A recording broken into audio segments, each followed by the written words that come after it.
საღამომშვიდობისა საზოგადოებრივი მაუწყებელი და ევრაზიის თანამშრომლობის ფონდი წარმოგიდგენთ ერთობლივ პროექტს გადაცემა ევროპულ არჩევანს. მე ვახოს ანაია ვარ. იცით თუ არა რა არის ციფრული მაუწყებლობა და რატომ უნდა გადავიდეს ყველა ტელევიზია ახალ ფორმატზე? ციფრულ მაუწყებლობაზე გადასვლის სირთულეები ტელევიზიებისთვის, სახელმწიფოსთვის, მოსახლეობისთვის. რა თანხასთანაა დაკავშირებული და ვინ უნდა დაფაროს ხარჯები? აქვს თუ არა საქართველოს კონცეფცია? მოასწრებს თუ არა ჩვენი ქვეყანა ციფრულზე გადასვლას? დღეს ციფრულ მაუწყებლობაზე გადასვლა ჩვენი გადაცემის თემაა.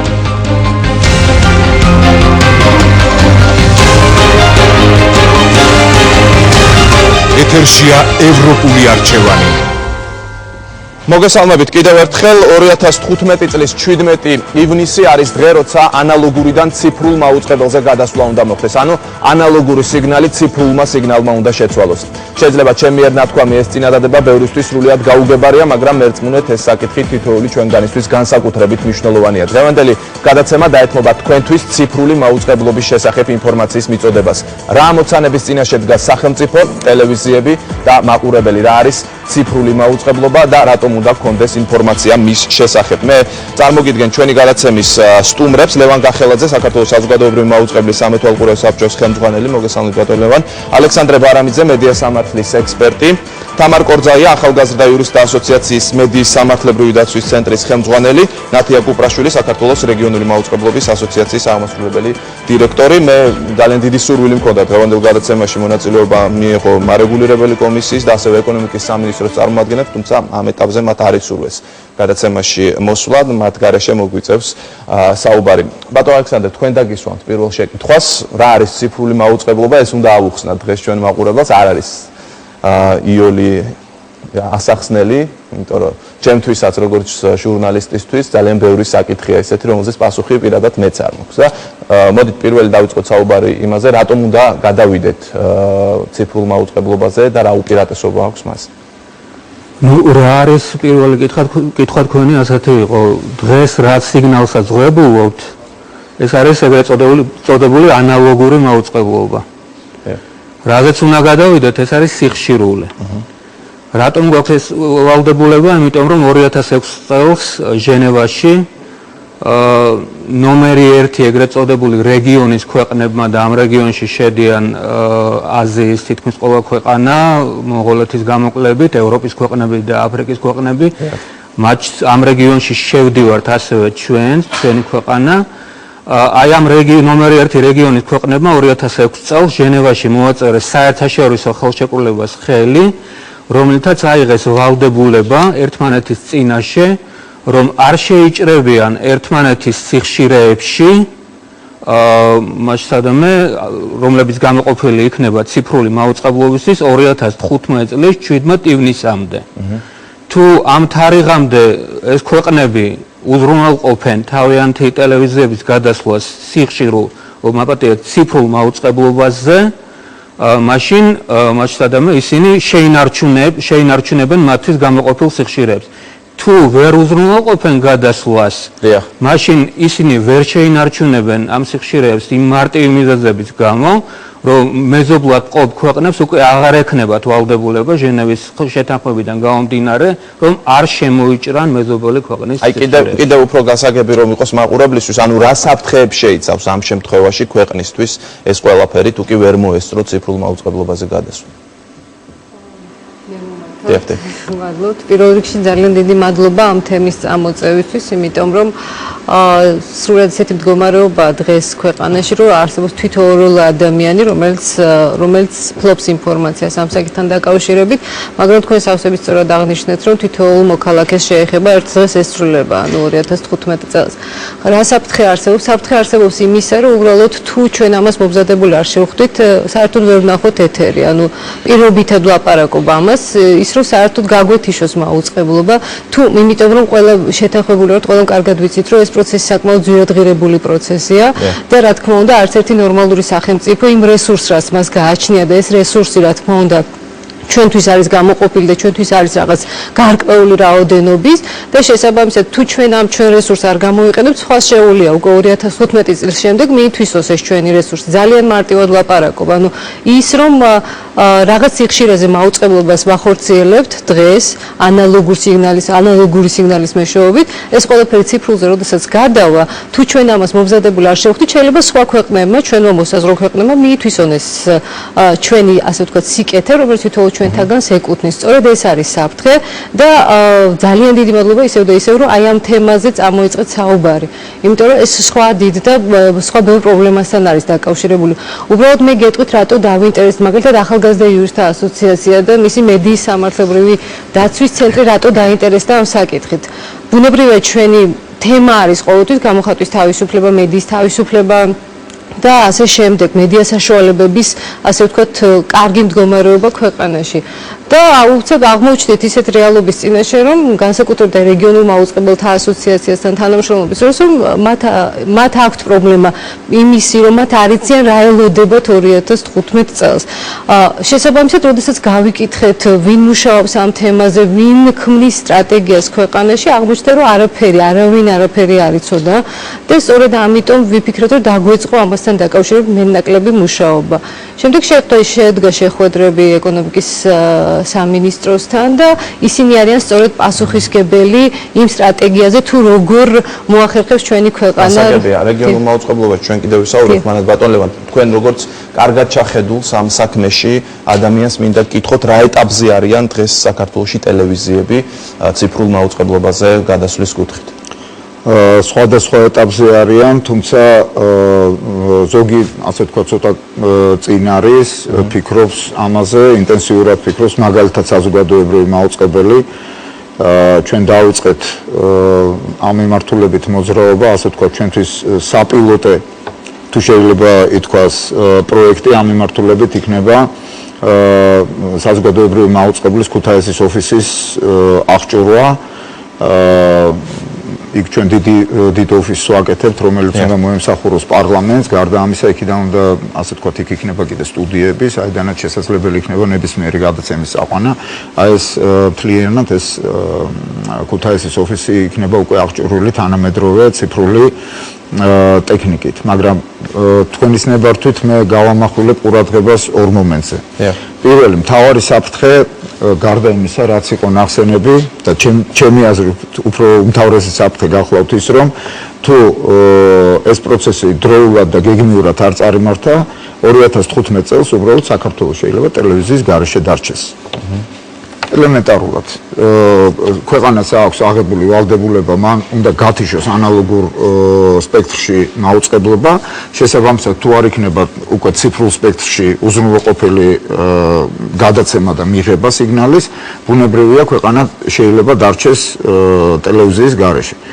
მე ახლა რაღაც აპოკალიფტურ სცენარებს არ მიყვები, იმედი მაქვს, რომ ეს ყველაფერი გეგმაზომიერად წარიმართება და აქ ნახსენები იყო, რომ მთავარი პასუხისმგებელი სახელმწიფო ორგანო, რომელმაც ეს გეგმა უნდა დადოს, ეს არის ეკონომიკური განვითარების სამინისტრო და იმედი მაქვს, რომ ისინი უახლოეს მომავალში დადებენ ამ გეგმას.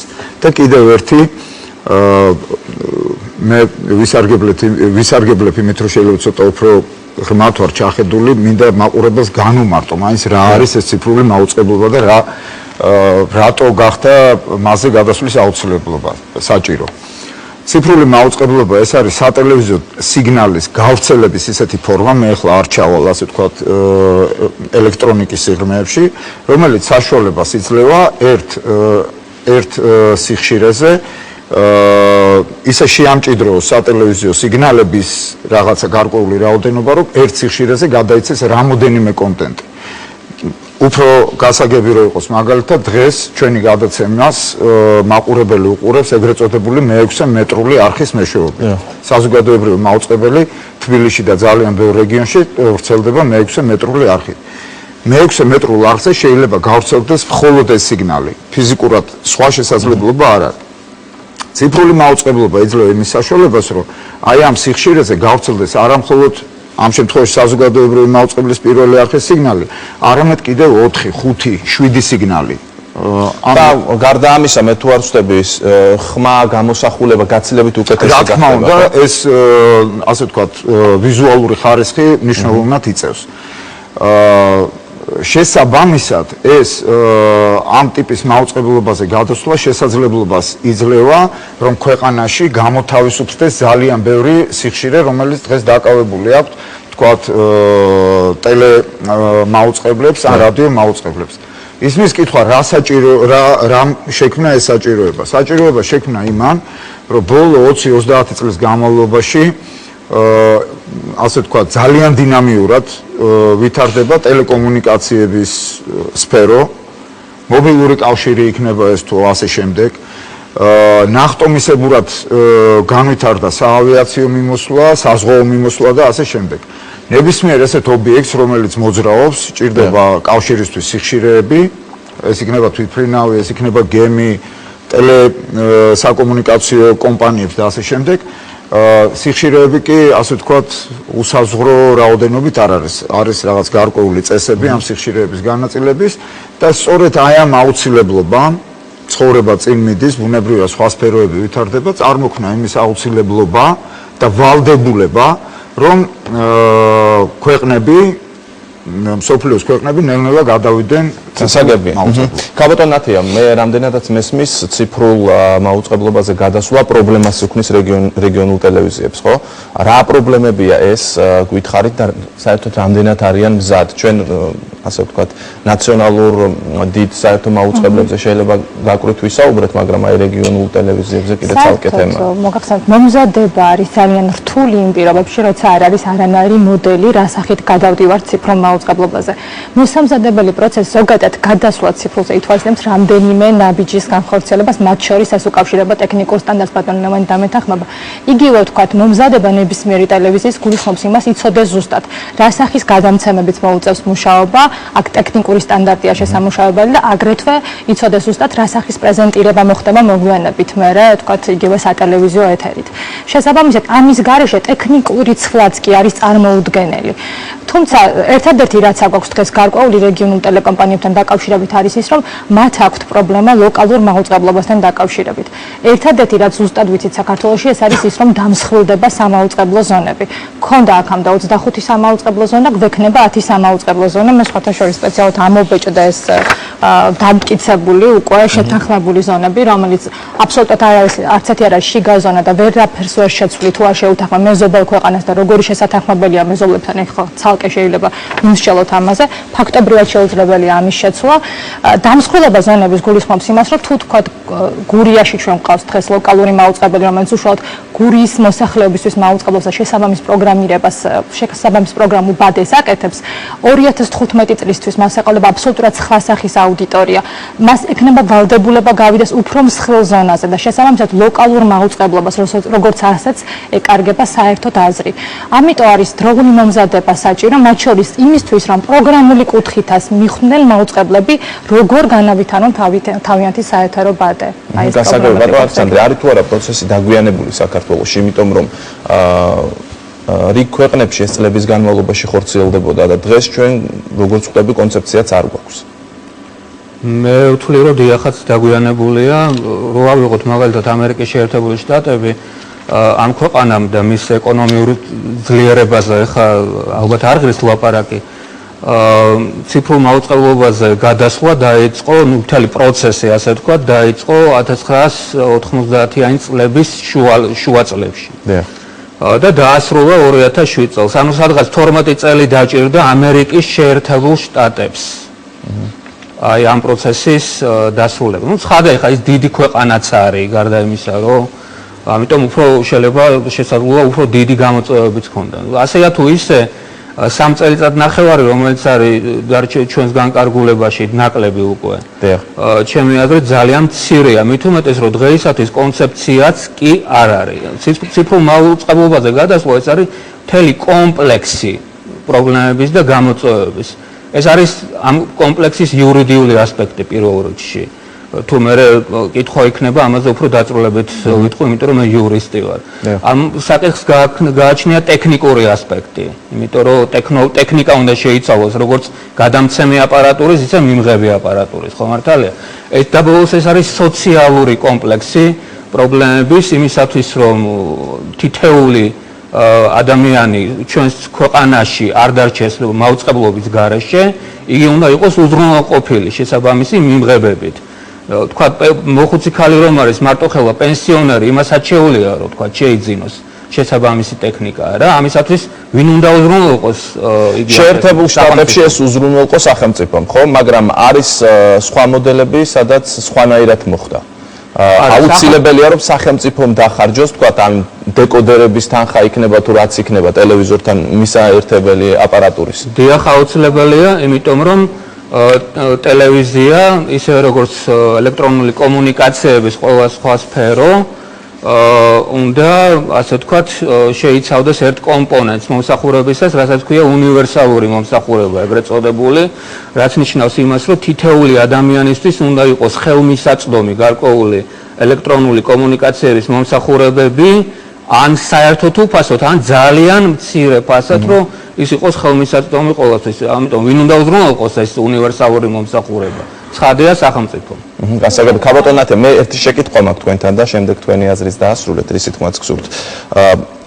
არის რეგიონებში ძალიან ხშირად, როდესაც თქვათ შავ-თეთრი ტელევიზორიც მინახავთ ძალიან ბევრგან, არა აქვთ ეს თანამედროვე ტელევიზორები, ხო? ახალი აი ამ ხალხმა რა უნდა ქნას? ზუსტად ვიცი რომ 10%-ია ასეთი მოსახლეობის რაოდენობა, არა მხოლოდ საქართველოს მასშტაბით, ეს არის 2010 წლის ტელეყურების მაჩვენებელი, ხოლო დანარჩენი აუდიტორიის 90%-ს აქვს კინოსკოპური ტელევიზორი. პრობლემა სწორედ იმაშია, რომ სახელმწიფოს დღეს ყოველგვარი კონცეფციის გარეშეც შეუძლია რაღაცა ნაბიჯები გადადგას ისე რომ არ დააზარალოს ბიუჯეტი, მაგრამ ხელი შეუწყოს ციფრულზე გადასვლას. მათ შორის ის რომ წაახალისოს ციფრული ტელემიმღებების გავრცელება და დისტრიბუცია ქვეყანაში.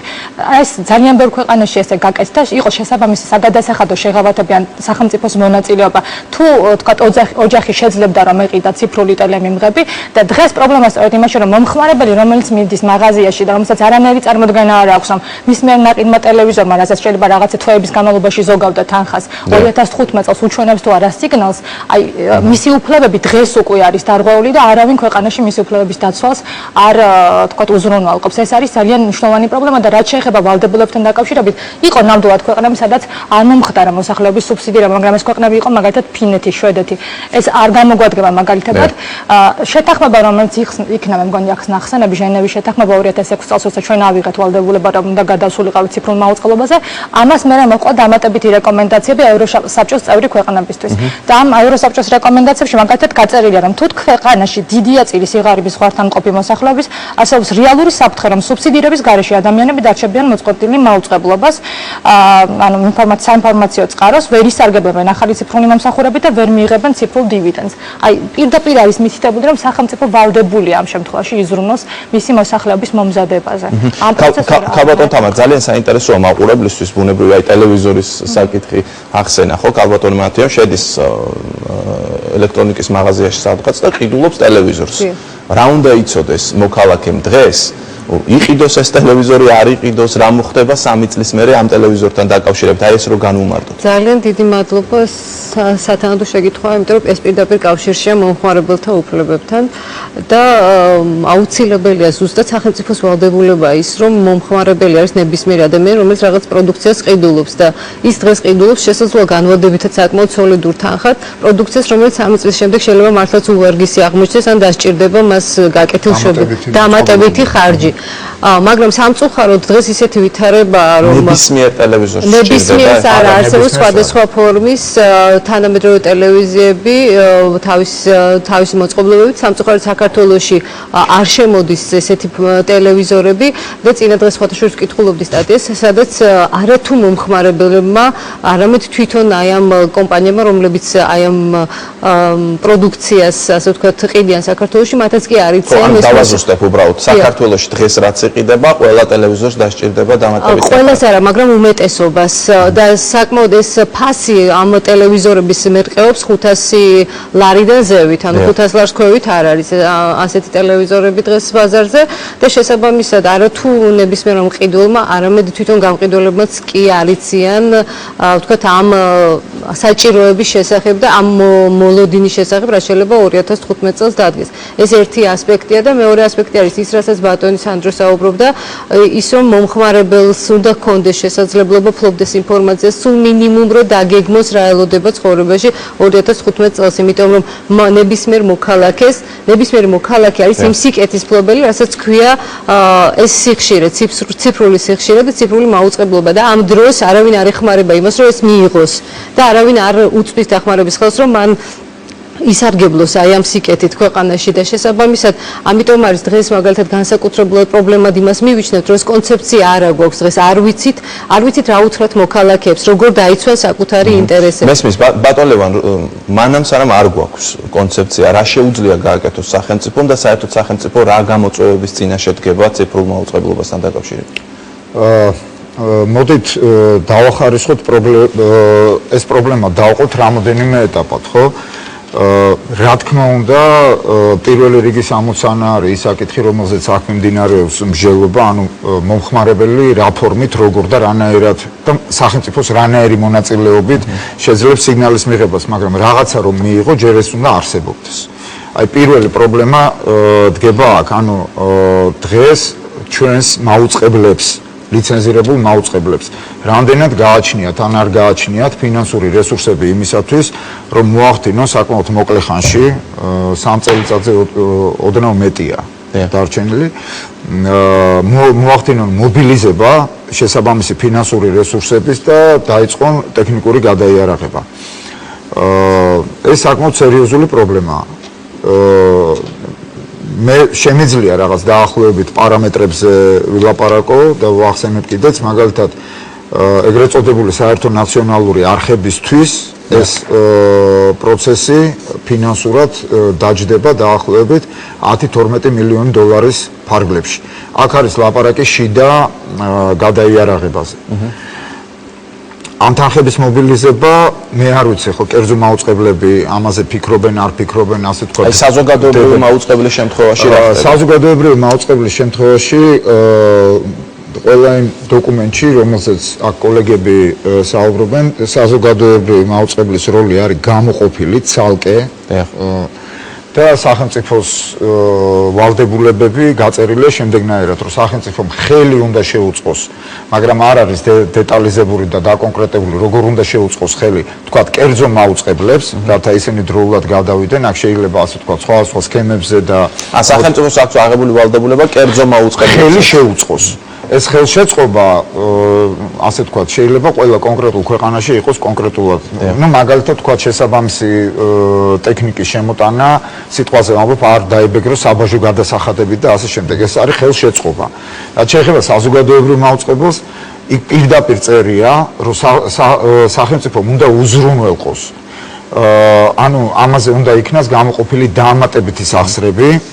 და არამც არ უნდა ხდებოდეს ამ თანხების აკუმულირება საზოგადოებრივი მაუწყებლის მიმდინარე საოპერაციო გადასახადებიდან, რათა საზოგადოებრივმა ასე ვთქვათ, ამ შემთხვევაში საფრთხის ქვეშ შეიძლება დადგეს კონტენტი, ხო, იქ 2015 წლამდე მე თუ ეკონომიას ვაკეთებ, ეკონომია უნდა გავაკეთო კონტენტზე, ბუნებრივია, ხო? და ეს ფული გადავინახო მარტივად რო ვთქვათ, რკინისთვის.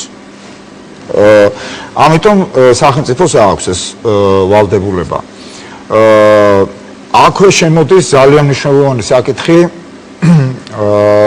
უკვე გავრცელების შესაძლებლობები, გადამცემები, იმიტომ რომ დღევანდელი პარკი არც ერთ მაუწყებელს დამერწმუნეთ, დღევანდელი პარკით ოპერირება 2015 წლის 17 ივნისის შემდეგ შეუძლებელია.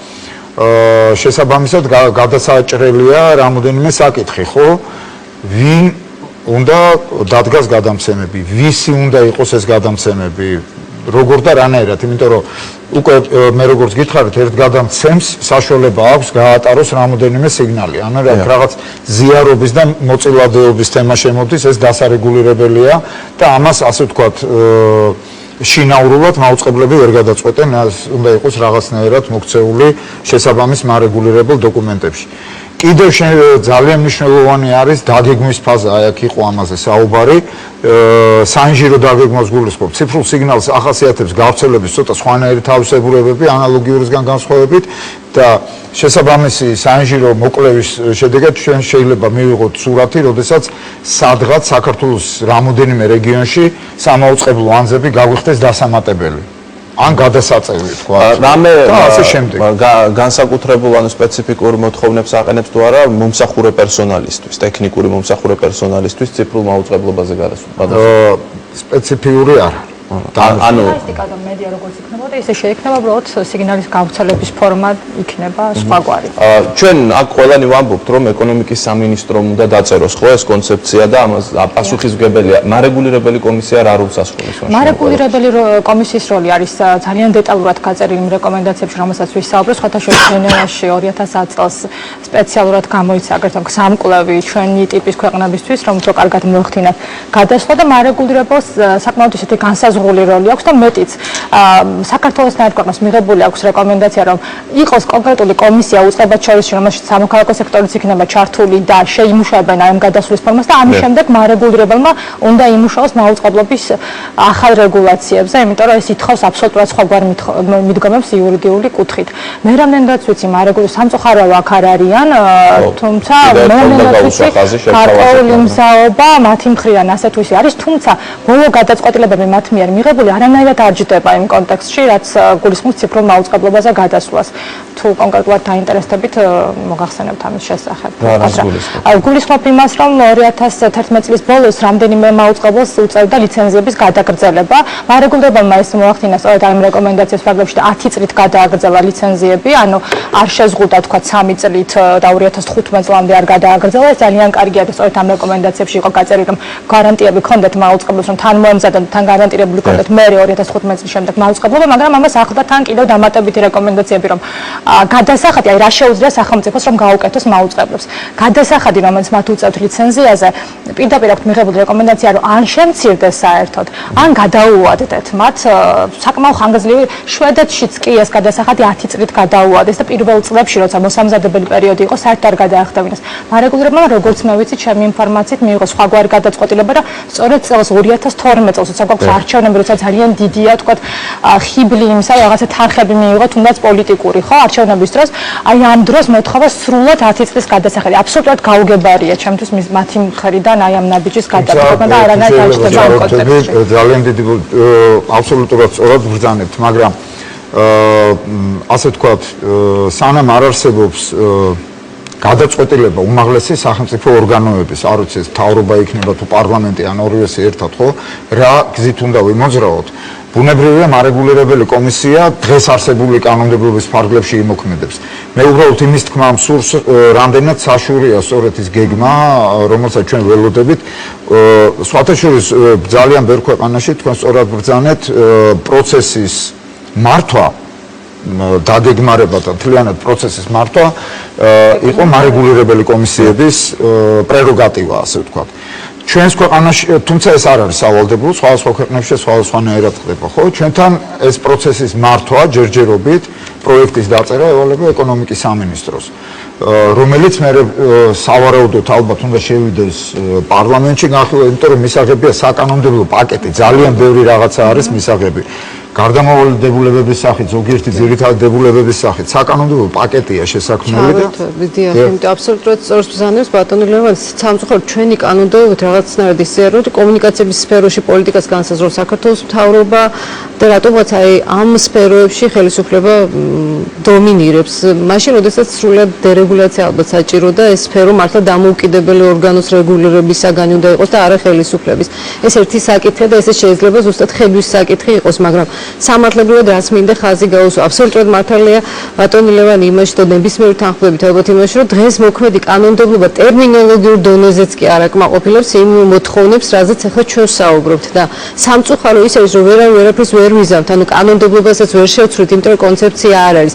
მაგალითად არ ვიცით როგორ გადავალთ, განუახლდებათ ლიცენზიები რეგიონულ მაუწყებლებს თუ პრიორიტეტულად საზოგადოებრივ მაუწყებელს მიენიჭება, თქვათ ეს უფლებამოსილება, აი ესეც კი არ ვიცით. შესაბამისად ვერც კანონში ცვლილებას ვერ შევიწევთ. აბსოლუტურად ხელფეხ შებორკილი ვართ არის და ჩვენ დღეს მხოლოდ რა ვიცი, ძალიან მიზერულად განვიხილეთ საკითხები. ბატონ ალექსანდრეს მინდა ვკითხო, ხო რეკლამის შემდეგ რამდენიმე წუთში ჩვენ კვლავ დავბრუნდებით პირდაპირ ეთერში შევახსენებთ საუბრობთ ციფრულ მაუწყებლობაზე გადასვლაზე. ევროპული არჩევანი კვლავ ეთერშია, მე შევახსენებთ, რომ ჩვენ საუბრობთ ციფრულ მაუწყებლობაზე.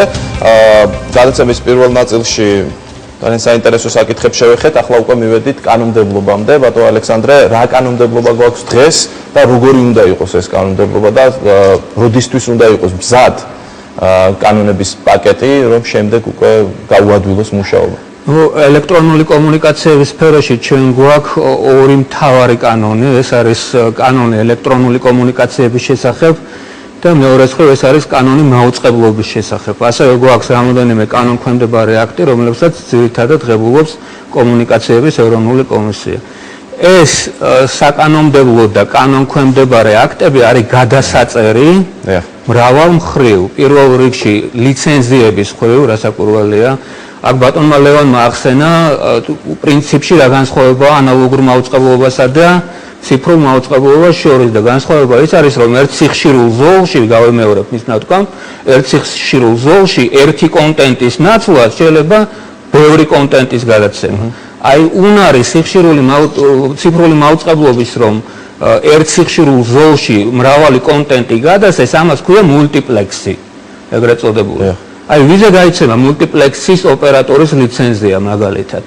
დღეისათვის მე თუ ვარ პირი, რომელსაც გამაჩნია ლიცენზია, მე ვიცი რომ ერთ სიხშირულ ზოლში ერთ კონტენტს გადავცემ, მაგრამ როდესაც შემიძლია ამ სიხშირულ ზოლში 6 და 8 კონტენტის გადაცემა, თქვათ მე ვერ ვავსებ ამ 8 კონტენტის სიმძლავრეს, ვის უნდა გადავცე? როგორ ბატონ ლევანს როგორ დარეგულირდა ეს საკითხები, იქ სადაც გადაწყდა, არის რამდენიმე ქვეყანა, მართალია მაღალ განვითარებული, მაგრამ სხვადასხვანაირად, მაგრამ პრინციპში ეს სხვადასხვა მიდგომები შეიძლება განზოგადებულ იქნას ორ მთავარ მოდელში.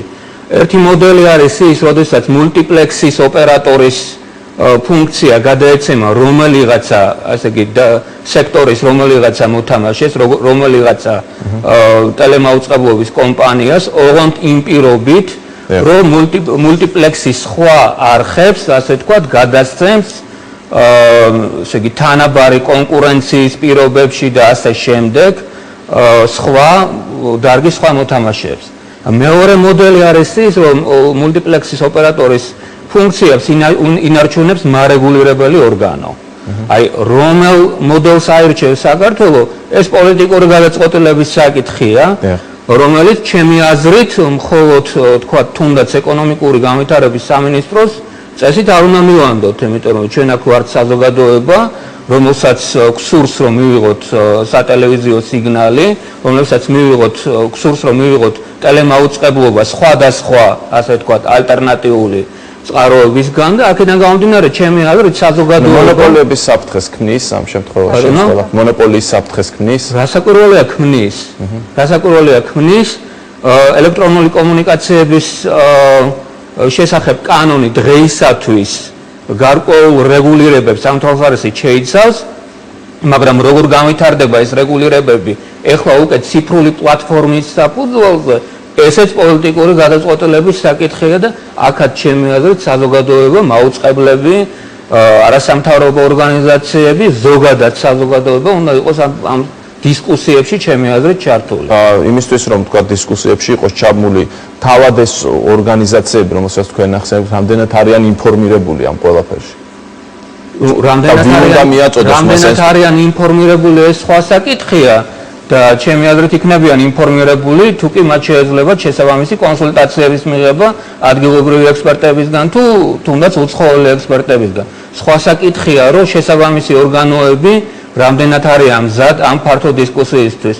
აი ამაში მე დარწმუნებული არ ვარ, იმიტომ რომ როდესაც გარკვეული კონფერენციები და მრგვალი მაგიდები და სიმპოზიუმები ამ საკითხებზე იმართება, ჩვენ გვეუბნებიან კი ბატონო მობრძანდით, მაგრამ როდის და სად მიბრძანდეთ, ეგება ესეც გვითხრან ხოლმე. ბატონო ლევან, ანუ შესაბამის ორგანოებთან არის ეს კომუნიკაციის პრობლემა, ანუ როდის შედგა თქვათ ბოლო შეხვედრა, ან რა საუბარი მიდის ამ შეხვედრებზე? არა, შეხვედრები მე არ ვიცი გულწრფელად გეუბნებით, ასე ვთქვათ, საზოგადოების წარმომადგენლებთან ხდება თუ არა, მაგრამ პროფესიული კუთხით, ანუ მაუწყებლებთან ესეთი შეხვედრები იმართება ეკონომიკის სამინისტროშიც, მარეგულირებელ კომისიაშიც.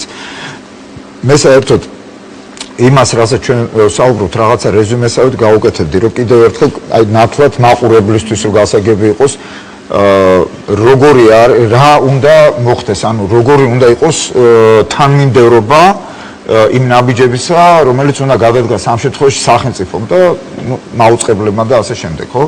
პირველი ეს არის გეგმა, რაღაც გეგმა, რომლის გარშემო შეიძლება დისკუსიის დაწყება. ანუ ვიმჯელოთ ეს გეგმა კარგია, ცუდია, სწორია, არასწორია. სწორედ აი ამ გეგმას ველოდებით ჩვენ ეკონომიკის სამინისტროდან.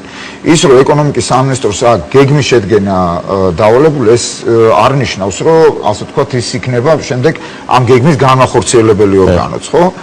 ამავე გეგმაში შეიძლება იყოს ჩადებული, რომ ვიღაც სხვა უნდა განახორციელოს. ეს არ ვიცი, ხო, გამიჭირდება თქმა, იმიტომ რომ ეს გეგმა არ მინახავს. შემდეგ უნდა ასე ვთქვათ იყოს დისკუსია, ამაში ვეთანხმები ჩვენ სტუმრებს, საჯარო, ძალიან სერიოზული დისკუსია, რომელიც უნდა დაგვირგვინდეს და სასურველია ეს მოხდეს მალე, სწორედ იმ საკანონმდებლო პაკეტის მიღებით, რომელიც მერე უკვე შესაძლებლობას მიცემს მაუწყებლებს ერთის მხრივ და მეორეს მხრივ მოსახლეობას, რომ დაიწყოს აქტიური მზადება ამ ზირო თარიღისათვის, ხო, 17 ივნისი 2015 წლის.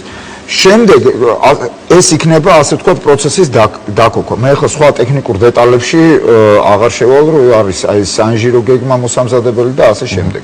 ბატონ თამარ, თქვენი და ახალგაზრდა იურისტთა ასოციაციის დაკვეთით ჩატარდა კვლევა, ბატონმა ალექსანდრემ ჩაატარა ეს კვლევა და დაწერა ანალიზი. მოდით გითხარით, რა მთავარი მიმართულებები აჩვენა ამ ანალიზმა, რას გამოყოფთ? პირველი რაც ამ ანალიზმა აჩვენა არის ის, რომ მართლა სრულად მოუმზადებელი ვართ და აი სრულად ვაკუუმში ვართ ყველა. თავარი ეს იყო, იმიტომ რომ ამ კვლევამ აჩვენა ცალსახად ერთი რამ, რომ საქართველოში მართლაც ინფორმაცია არავის არ აქვს რა ხდება და როგორ ემზადება ხელისუფლება ამისთვის. დღეს ჩვენი საუბარიც, ჩვენი გადაცემაც მთლიანად ეგ არის.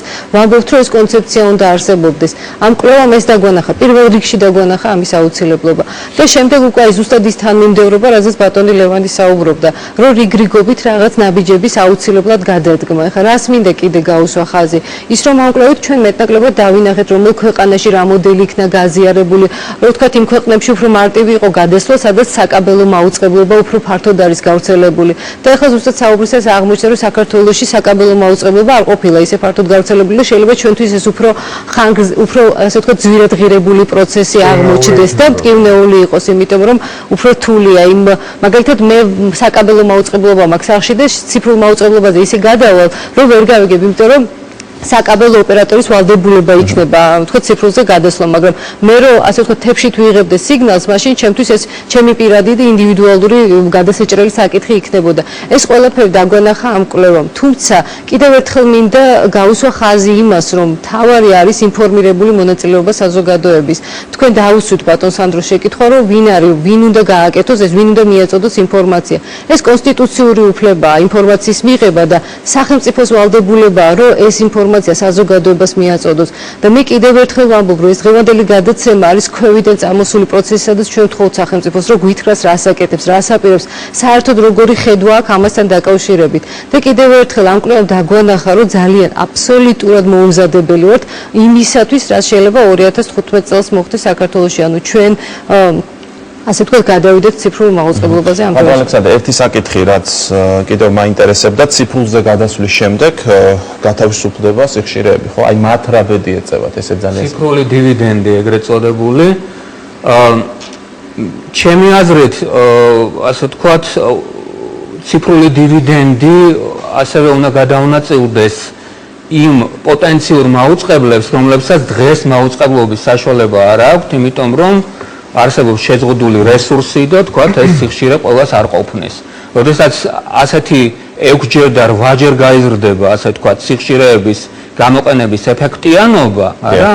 მაშინ წესით პირველ რიგში ყველას მეტნაკლებად ყველას ეს დაკმაყოფილება უნდა მიეცეს. მეორე არის ის, რაც ბატონმა ლევანმა ბრძანა, ის რომ თქვათ თანამედროვე ინფორმაციული ტექნოლოგიების განვითარების თანამედროვე დონე, იგივე ფართოზოლოვანი ინტერნეტ მომსახურება, რომელიც თქვათ დიდ ქალაქებში, თბილისში მეტნაკლებად მოსახლეობის გარკვეულ ნაწილს აქვს, მაგრამ თქვათ სხვა ქალაქებში და მით უმეტეს სოფლად ასეთი მომსახურება მიუწვდომელია.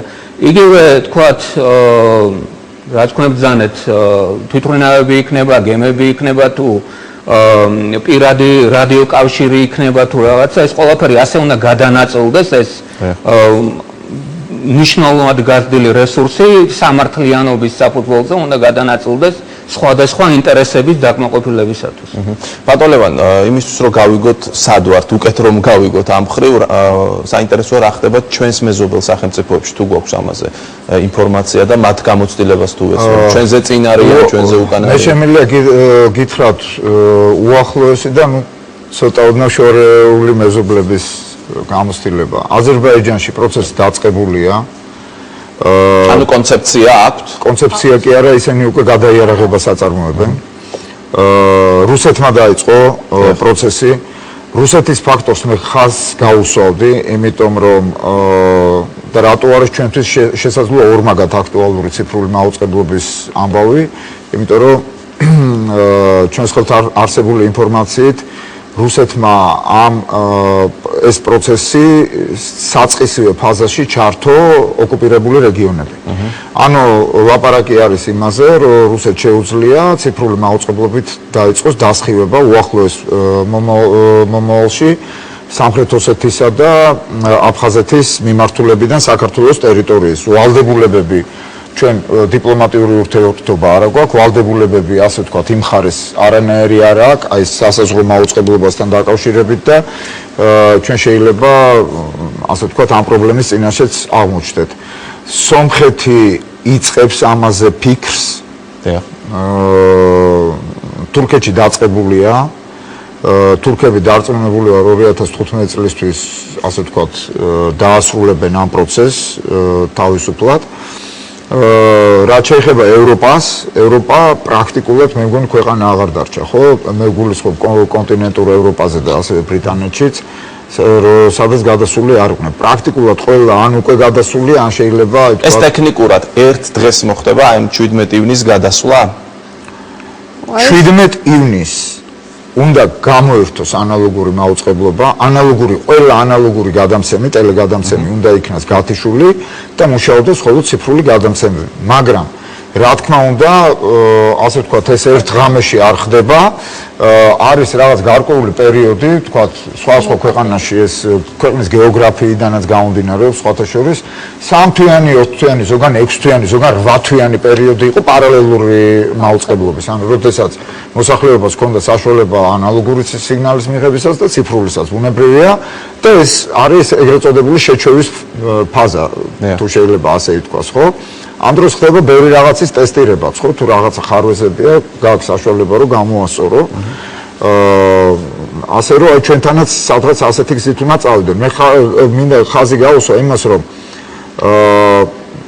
შესაძლოა შეიქმნა ესეთი შტაბ-შტილება, რომ ჩვენ რაღაც ძალიან დავაგვიანებთ, კი, ჩამოვრჩებით, მაგრამ თუ დროულად იქნება ყველა ის ნაბიჯი განხორციელებული, რომელზეც აქ პატივცემული კოლეგები საუბრობდნენ, გარწმუნებთ, რომ მოსწრებადია ეს საქმე. არ არის, ასე ვთქვათ, მესმის ჩვენი დრო ამოიწურა თუ გსურთ. კი ბატონო, თქვით. მეზობელთან დაკავშირებით, იმიტომ რომ რუსეთი ყველა იმ გამოცემაში, რაც კი ციფრულ მაუწყებლობას ეხება, რუსეთის მაგალითი არის მოყვანილი როგორც ყველაზე ცუდი მაგალითი, რაც კი შეიძლება მოხდეს ციფრულ მაუწყებლობაზე გადასვლის კუთხით.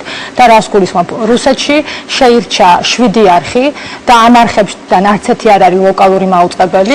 ამავდროულად ყველა ამ არხების მფლობელობა არის პირდაპირ კავშირში სახელმწიფოსთან და ამ 7 არხისთვის სახელმწიფომ თავიდან ბოლომდე აიღო ვალდებულება, რომ მოახდენს მის ტრანსლირებას როგორც ციფრული მაუწყებლობის, ანუ სიხშირული სიგნალით, ისე სატელიტური მაუწყებლობით, ისე ყველა კაბელური ქსელით და ასე შემდეგ. ანუ თავიდან ბოლომდე სახელმწიფომ მხოლოდ ეს დააფინანსა ამ 7 არხის მაუწყებლობა, ხოლო დანარჩენ არხებს უთხრა, რომ თქვენ გიტოვებთ საკონკურენციოდ ბაზარს. და ეს საკონკურენციო პირობები როგორია? ეს არის კიდე ცალკე თქვათ განხილვის საგანი, ფაქტობრივად მათ მოესპობათ გადასვლის დროს და ესეც 2015 წელს მოხდება წესით, მანამდე ალბათ სიმულკასტინგის ეს პარალელური მაუწყებლობის რეჟიმი ექნებათ. მერე ძალიან ბევრი არხი, რომელიც თუ რაიმეს აკეთებს რუსეთში, ფიზიკურად აი ამ სიხშირეებზე ვეღარ იარსებებს. ეს არის ყველაზე ცუდი მოდელი, რაც წესით არ უნდა მოხდეს იმ ქვეყანაში, რომელშიც ჩვენ ვცხოვრობთ და მე ამის იმედი მაქვს. გასაგებია. ძალიან დიდი მადლობა მინდა გარაგიხადოთ. მე კი იმ იმედი დავასრულებ ჩვენ საუბარს, რომ ასე ტელევიზორების გარეშე არ დავრჩევთ 2015 წელს. დიდი მადლობა საინტერესო საუბრისთვის. რეკლამის შემდეგ ევროკავშირის ისტორიიდან საინტერესო ფაქტებს შემოგთავაზებთ. დაგველოდოთ რამდენიმე წუთში კვლავ ეთერში ვართ. ევროპული არჩევანი კვლავ ეთერშია და ახლა წარმოგიდგენთ საინტერესო ფაქტებს ევროკავშირის ისტორიიდან. 1956 წელს შვეიცარიაში ევროპის მაუწყებელთა კავშირის 7 წევრ ქვეყანას შორის პირველად ჩატარდა სიმღერის კონკურსი ევროვიზია. კონკურსი თავიდანვე ორიენტირებული იყო ომების შედეგად დანაწევრებული ევროპის გაერთიანებაზე, ქვეყნებს შორის ურთიერთობის დათბობასა და ერთმანეთისადმი მხარდაჭერის გამოხატვაზე. ევროვიზიის კონკურსის ჩატარების იდეა 1955 წელს მონაკოში ევროპის მაუწყებელთა კავშირის კომისიის ხდომაზე შვეიცარიის ტელევიზიის გენერალურმა დირექტორმა მარსელ ბეზენსონმა წამოაყენა. კონკურსი პირდაპირ ეთერში უნდა გაშუქებულიყო ერთდროულად ყველა მონაწილე ქვეყანაში. ეს იყო ერთგვარი ტექნოლოგიური ექსპერიმენტი. იმ დროისთვის სატელიტური ტელევიზიის არარსებობის თაობაზე ეს ძალიან ამბიციური პროექტი იყო.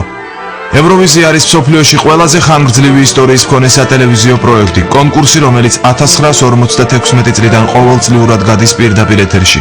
ეს აგრეთვე არის ყველაზე რეიტინგული არასპორტული სატელევიზიო მოვლენა მსოფლიოში. კონკურსის მაყურებელთა რაოდენობა 100-დან 600 მილიონამდე ადამიანს შორის მერყეობს. ევროვიზიას ევროპის ფარგლებს გარეთაც ადევნებენ თვალს.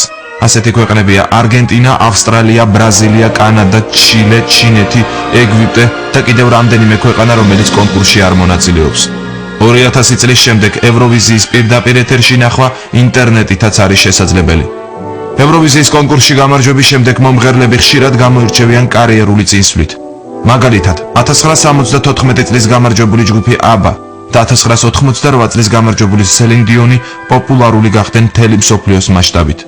2011 წელს გერმანიაში დუსელდორფში გამართულ ევროვიზიაში 43 ქვეყანამ მიიღო მონაწილეობა. 2012 წელს დიდი რაოდენობით მაყურებელს აზერბაიჯანი უმასპინძლებს. საქართველო 2007 წლიდან კონკურსის აქტიური მონაწილეა.